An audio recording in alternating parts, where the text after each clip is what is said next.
Bom, vamos lá. Shalom Aleichem, que a paz esteja com vocês.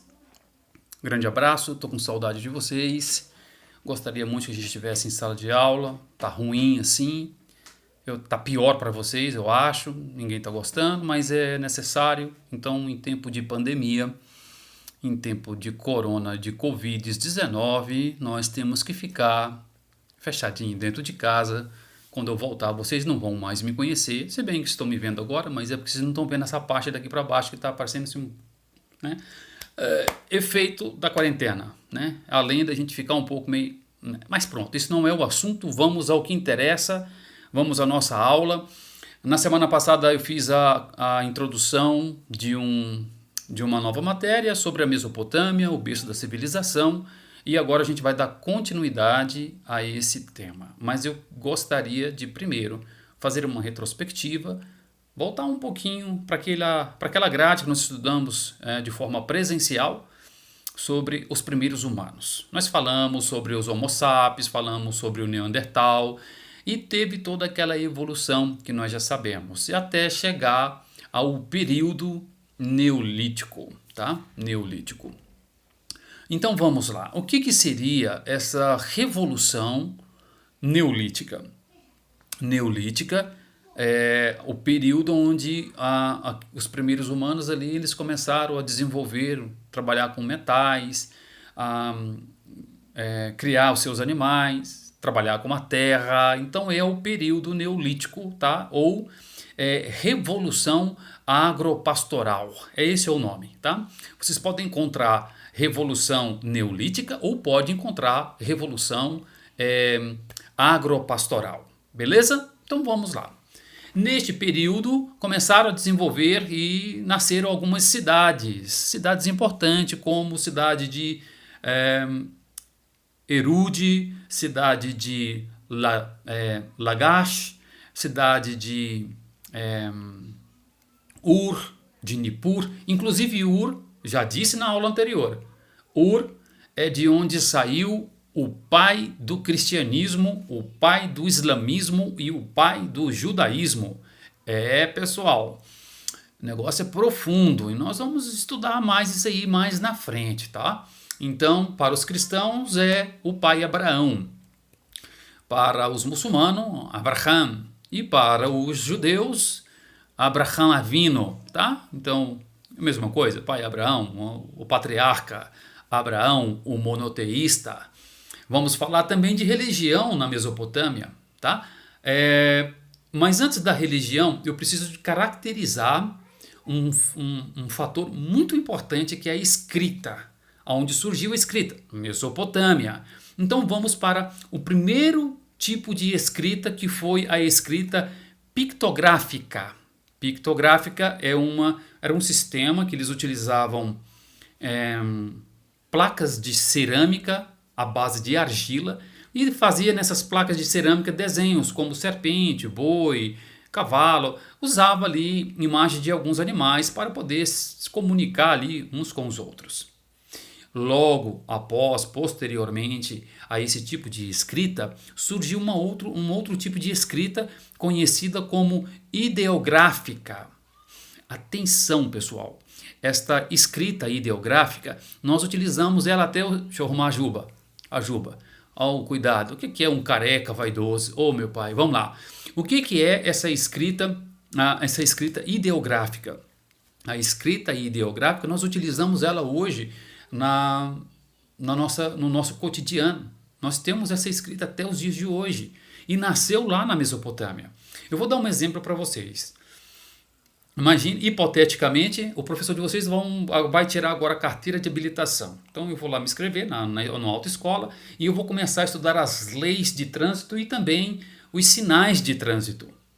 E tem um sinal que ele é muito conhecido e não precisa de ter carteira de habilitação, de ser habilitado para poder saber isso. Existe uma placa redonda, tem um círculo vermelho, uma faixa vermelha cortando e um E no meio dessa placa. O que isso significa? Todos sabem, né? Como que é? Justamente isso aí. Proibido estacionar. Mas como que pode ser explicado esse tipo de escrita. Aí nós entramos exatamente em um outro tipo de escrita, que é a que nós utilizamos também até os dias de hoje, que é a escrita fonográfica. Fonográfica. Então, para explicar a escrita ideográfica, nós precisamos da escrita fonográfica, o que é fonográfico? É a junção de fonemas que determina a linguagem. Então sabemos que aquela placa que tem um E que está cortado no meio, que é proibido estacionar, só de olhar nós sabemos o que ela significa e o que ela está transmitindo para a gente. Mas explicar isso na escrita, aí entra um outro tipo de escrita que nasceu lá e que nós também utilizamos até os dias de hoje, que é a escrita fonográfica, tá bom? Então, dentro dessa escrita aí existe os idiomas, ok? Prosseguindo, o que é um sistema? Um sistema de poder dentro da concepção dos mesopotâmicos. Sistema de poder é muito parecido com o nosso, só que um pouco invertido. Hoje, a política está acima da religião. A política é que predomina, que manda, que faz e desfaz, e que dirige, e que rouba, e que... Pronto, aí não precisa de dar detalhes, né? Mas pronto, a religião na Mesopotâmia, ela estava em primeiro lugar, porque a religião, ela predominava, ela tinha mais poder do que o Estado.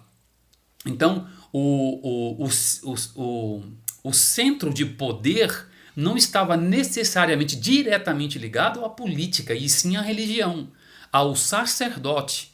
Então ele tinha poder. Então era um trabalho em conjunto, a religião, o sacerdote e a política.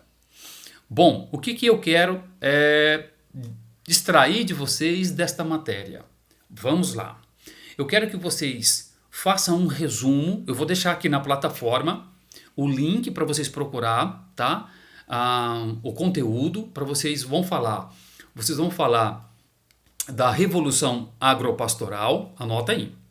Revolução Agropastoral, vocês vão falar da escrita, vocês vão falar do sistema de poder, e eu estava esquecendo do principal. Não posso esquecer disso. O sistema jurídico, uma lei chamada e conhecida até os dias de hoje como Lei de Talhão. Professor, o que é Lei de Talhão? Lei de Talhão é onde, por exemplo, o camarada ia ali e metia a faca em alguém, aí depois o juiz ia lá e metia a faca nele também.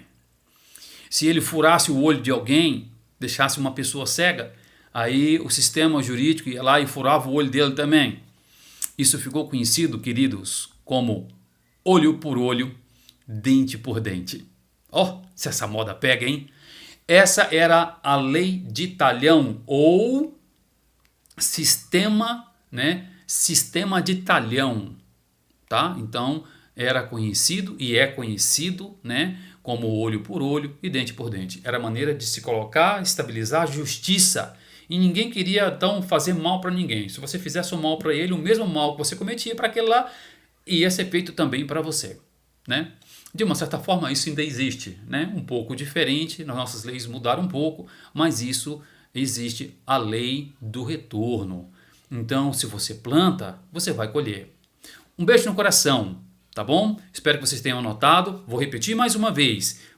Eu quero que vocês façam um resumo, além do resumo, mais 6 questões, tá? Vão fazer o resumo sobre a Revolução Agropastoral, vão falar sobre a escrita, vai falar sobre a Lei de Talhão, vai falar também sobre os poderes eclesiásticos e os poderes políticos, tá? Primeiro vem o eclesiástico, depois vem o político. Um beijo no coração, boa aula, aproveitem essa aula, façam as atividades de vocês, pessoal.